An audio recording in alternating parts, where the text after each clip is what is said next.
does that even mean, Bowers Game Corner?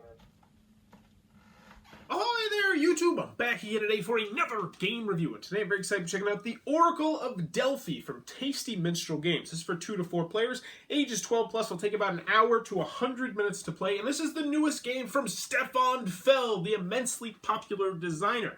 This one is not a point salad game. This is actually going to be a race pick up and deliver game in which you're going to be trying to pick up statues and move them around this island, moving your boat all around, fighting monsters, and doing stuff like that. It's Feld, which is normally great, but is this one great? Let's open it up, and I'll tell you what I think. Alrighty then, we're going to take a look at what you're going to get inside of the Oracle of Delphi. So first and foremost, we're going to handy dandy rule booklet, 12 pages, double-sided, full color, full of pictures, illustrations, examples. It is very well done, but the first time you play with it, it is going to take you a while to figure out what's going on. With that being said, big thumbs up on the rule booklet. So in the Oracle of Delphi, this is a pretty streamlined pick up and deliver race game. So the object of the game is that you are going to be trying to pick up different things spread all around the sea and then deliver them to different locations for the most part. If you're the first person to accomplish all 12 of the tasks, which we will have up here, then you are going to be the winner of the game. Pretty simple. So let's go over the tasks that you're going to be doing. First, you're going to be picking up these various different cubes that are spread all around the island, and then you're going to be delivering them to the same colored steeple. So if you had two, so for instance this one right here, we would need to go pick up a yellow cube, and then we would need to take it to the yellow steeple, which would be over here. You can barely see it, but it's right there. So you're going to be doing that 3 times. Next, you're going to be placing your own little steeples. This you're going to be doing by uncovering tiles. So you're going to have to go to a tile, pay the cost, and then you're going to uncover it, hopefully revealing the logo that is on your tile right there. Even if it's not the logo, though, that you need, you still are going to be able to gain an ability by doing so, which is good. Next, you're going to be picking up these statues around the board of various different colors and then delivering them to various other different locations that are also marked on the board. So I can't really pick them up, but as you can see right there, you can put a black statue, a blue statue, or a green statue. And when you do that, you are going to gain some cards that will give you special abilities, and I'll show you those cards in a little bit. Last but not least, not pick up and deliver, you also are going to be able to fight different monsters, and there will be monsters scattered around the island. Rawr! And they're going to be various different colors. You are going to be rolling dice in order to fight those monsters, taking into account your shields right there. And I'll show you how that works in a little bit, but you're also going to gain some really powerful items by defeating those monsters. You're going to have to defeat monsters, deliver statues, pick up cubes and deliver cubes, and then place little steeples around the board. If you're the first person to do all of that, then get back to Zeus in the center, then you will win the game. So let's go over the components, and we'll get a little bit into the gameplay. So component-wise, everybody's going to have this board right here. This is really going to be your main hub. When you first start, you're going to roll your 3 dice, and you're going to place them wherever they would go. So you have 2 green dice and 1 yellow dice. Now, you're going to use these for various different special abilities. As you can see around the board, there's lots of different colored spaces, colored tiles around the board. So for instance, if you wanted to move your boat, you would either have to move it to a green spot or to a yellow spot, because those are the colors that you have right there. Likewise, if you wanted to pick up a cube, you would have to be next to a location that either had a green cube or a yellow cube. So you would not be able to pick up a pink cube without modifying your dice or having a card, which we'll talk a little bit about later. So the color of the dice is very important. Now, also on here, each player is going to start with their own unique special ability and also cargo holds. So for this person, it's going to be a little bit cheaper to modify your dice, because you are going to be able to modify your dice. This person is going to start off with a special equipment card and also a dice card, which you'll be able to use. This person is going to be able to go either left or right on this circle. So you can see there's arrows. Normally you have to go to the right. This person is going to be able to go left or right. So each player is going to start off with their own unique special ability that actually feels pretty well balanced.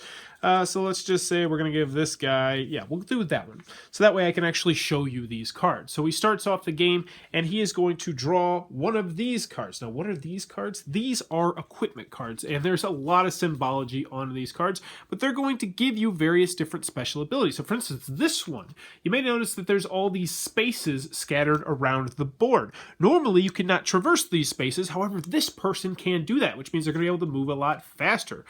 This person is going to start start with cubes. I mean, there's a lot of different special abilities. This one's going to start with a statue, so they're going to be a leg up. This one's going to be able to move one space further. So these equipment cards are all different, and they're all going to give you various different unique special abilities.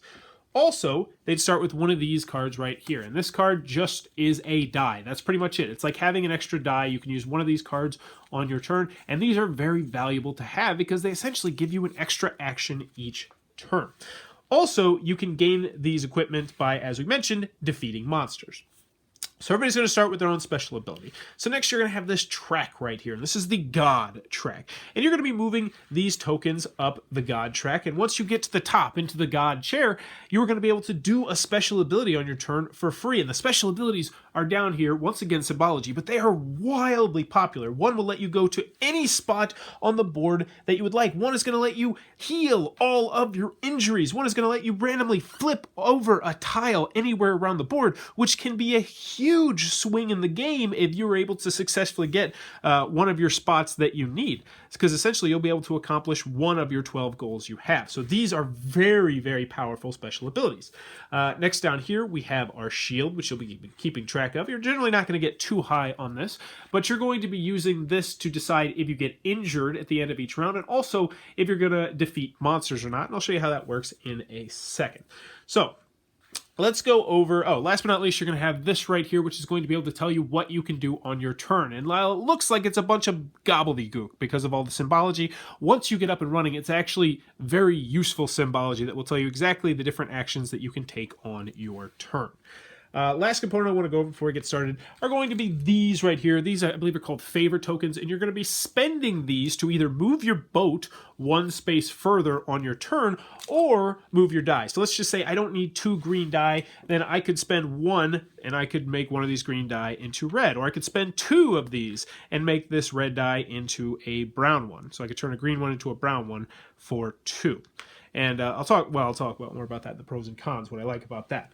So the last kind of cards that I haven't talked about are these guys right here. And these are going to be kind of heroes that you can have on your ship. You're going to be doing this by delivering statues. And when you deliver statues, this one will essentially make it so that your black dies are wild. You can have them whatever you want them to be. Also, when you take this card, you're going to get a random card.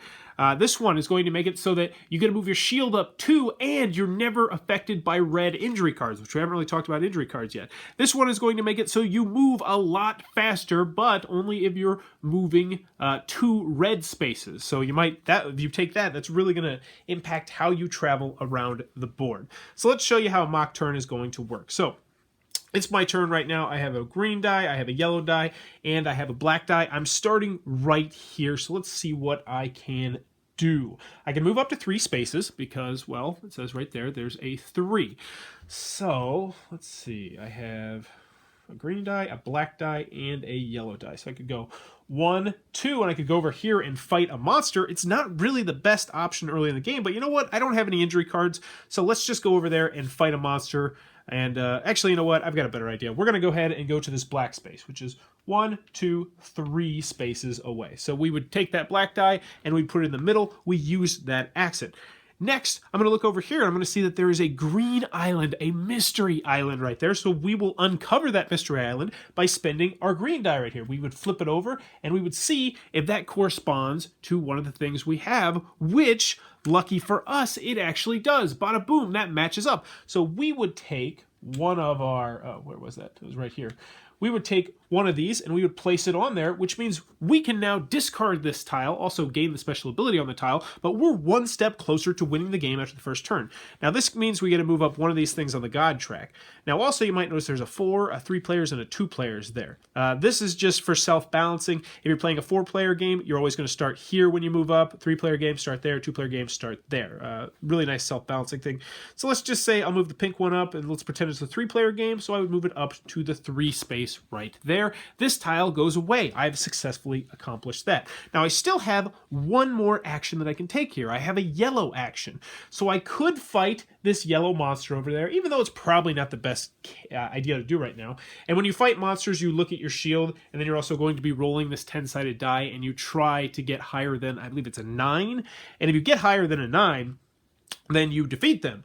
But if you don't defeat them, then you take an injury, and then also you are going to be, you can fight them again if you'd like, but they're one weaker, so then you would just have to beat an 8, and then it's progressively going to go down. But obviously, since we have 0 shield, probably not the best idea to do right now. So I might take one of these top 3 actions right here. And this one says I can either peek at 2 island tiles, so I could just say, ooh, what is this one? Maybe I'll look at it and see if it helps me.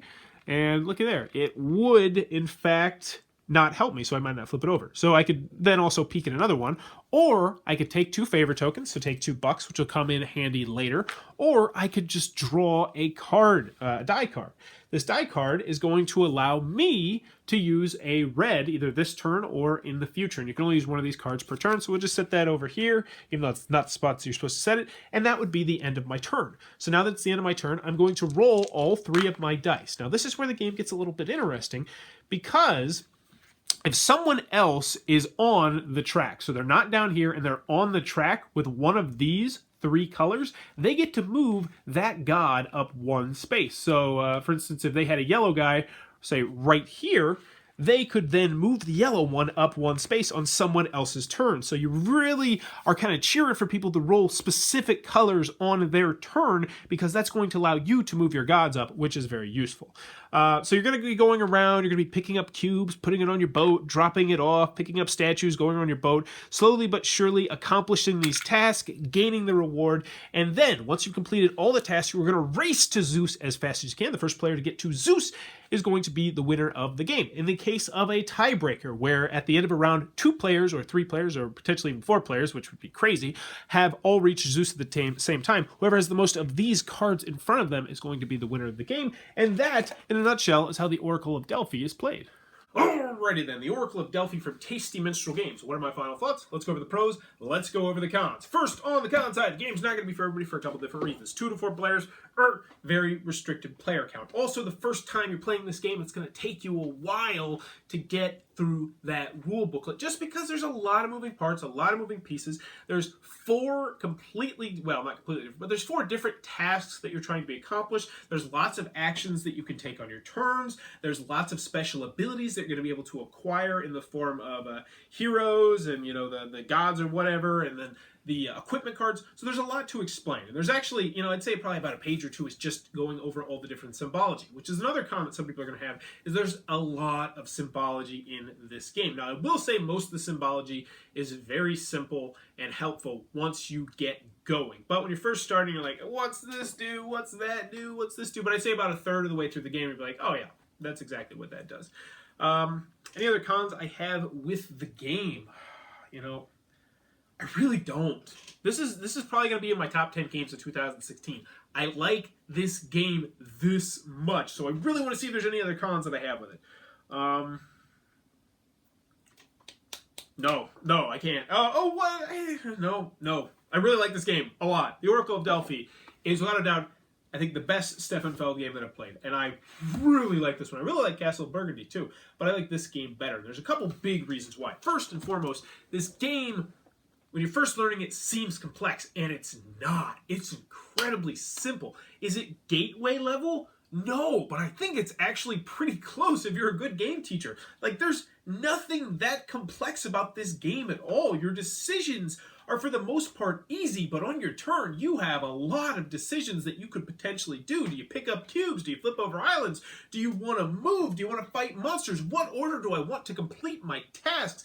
Am I willing to push my luck? How does all of that work? And I really enjoy that. And another thing, I didn't even mention this in the middle part, which is my bad, my mistake. I didn't even mention how the injury system worked, but I really like the injury system in this game because there's this push your luck aspect where, yeah, I'm hurt, and yeah, I should heal my injuries, but I think I can maybe push it one more turn because I doubt he's going to roll a 6. Or maybe because I have this hero, and I'm going to be able to block all the black injuries and all the red injuries, so I shouldn't even have to worry about injuries. But it's still, there's this little push your luck aspect to the game.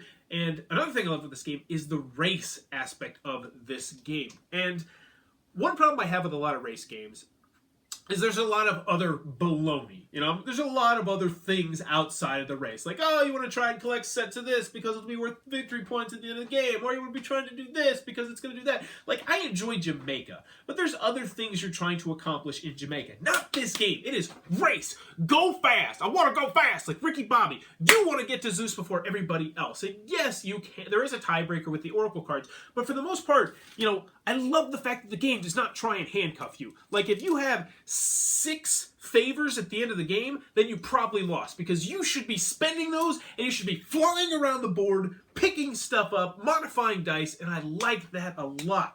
I also like the engine building aspect of this game, where you can start to have some cards which will do some really cool things. Like, those equipment cards are really neat, and I played it once with the simple version of the game where you only do, I think it's 8 or 9 tasks. I like it better at the full version of the game where you're actually going to be doing all 12, because you can really start to get some cool synergy going and be doing some cool things. You can try and focus on one particular area, and I like that. I didn't mention the middle part because there was a lot of stuff to talk about, but you're always going to have a choice of 6 different equipment, and so you're pretty much going to be able to modify what you can do the way you want to do it, and I like that a lot. I feel like there's a lot of game to explore here. It's a very variable game. You got a whole bunch of these special starting abilities for your boats. You got a whole bunch of equipment cards. You got the 3 different kinds of gods, which are going to have the different kinds of colors. You got the variable boards. The board's going to be set up in various different ways. Overall, the only thing I think holding this back from Bauer's best seal for me personally is the 2 to 4 player count. If this one was able to strap in 5 players, I think it would get it, but I imagine it might be a little bit too long. Oh, one more con that I have with this game is there's not much player interaction. Now, there is some player interaction with people taking cubes that you might need, so you have to go around the board. Yeah, but there's not very much at all, which might be a turnoff to some people. But for me personally, did not affect me at all. Oracle of Delphi, Taste Your Game, Stefan Feld. This game is fantastic. I think you're going to hear a lot of buzz about this game after it comes out at Essen.